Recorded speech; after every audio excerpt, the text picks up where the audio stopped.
বিশেষ অতিথি জনাব মোহাম্মদ ব্যারিস্টার আব্দুল বাতেন, জেলা বিএনপির যুগ্ম সাধারণ সম্পাদক, উনি আমাদের মাঝে কিছু কথা বলবেন। অল্প কিছু 2 মিনিট করেন। বিসমিল্লাহির রহমানির রহিম।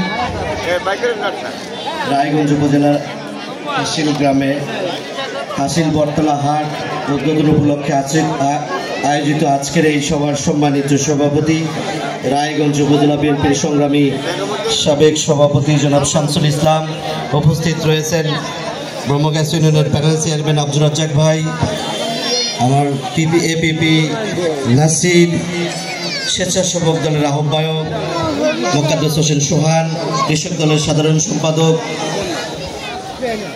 সাংগঠনিক সম্পাদক এবং উপজেলা বিএনপি ছাত্রদল, যুবদল, স্বেচ্ছাসেবক দল, এলাকার মুরব্বিয়ানগণ, আসসালামু আলাইকুম।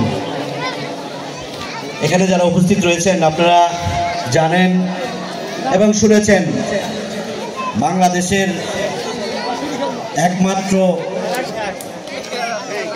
রাষ্ট্রপতি ছিলেন শহীদ প্রেসিডেন্ট জিয়া রহমান, যিনি বাংলাদেশের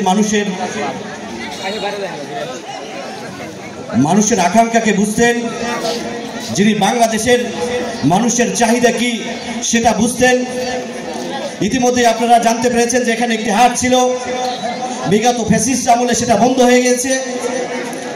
আবারও যখন ফ্যাসিস্ট বিদায় হয়েছে তখন আজকের এই উদ্যোক্তারা যারা শহীদ রাষ্ট্রপতি জিয়াউর রহমানের হাতে করা সূর্য সন্তান, তারা আবার এখানে হাটের আয়োজন করেছে সকল রকমের সুযোগ সুবিধা মানুষের দোরগোড়ায় পৌঁছে দেওয়ার জন্য। আবারও আজকের আয়োজন করেছে, এটি একমাত্র সম্ভব শহীদ রাষ্ট্রপতি জিয়াউর রহমানের সৈনিকদের দ্বারা, বেগম খালেদা জিয়ার নেতৃত্বের দ্বারা, দেশনায়ক তারেক রহমানের নেতৃত্বে যারা বিশ্বাস করে, যারা কাজ করে, তারাই বাংলাদেশের মানুষের জন্য কাজ করে। বাংলাদেশের মানুষকে সুযোগ সুবিধায় সর্বোচ্চ সুযোগ সুবিধা দেওয়ার জন্য তারাই কাজ করে। তারাই হচ্ছে শহীদ রাষ্ট্রপতি জিয়াউর রহমানের সৈনিক, বেগম খালেদা জিয়ার নেতৃত্বকে মেনে চলে। দেশনায়ক তারেক রহমানের নেতৃত্বকে যারা বাংলাদেশে প্রতিষ্ঠা করতে চায় তারাই আজকের এই আয়োজন করেছে।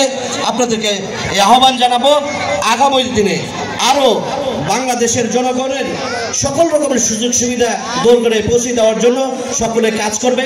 আগামী দিনে ধানের শীষে ভোট দেওয়ার জন্য আপনাদের সবাইকে আহ্বান জানিয়ে আমি আমার সংক্ষিপ্ত বক্তব্য শেষ করছি। সকলকে ধন্যবাদ। আসসালামু আলাইকুম। ধন্যবাদ উনি গুরুত্বপূর্ণ কথা বলার জন্য। এ পর্যায়ে আজকে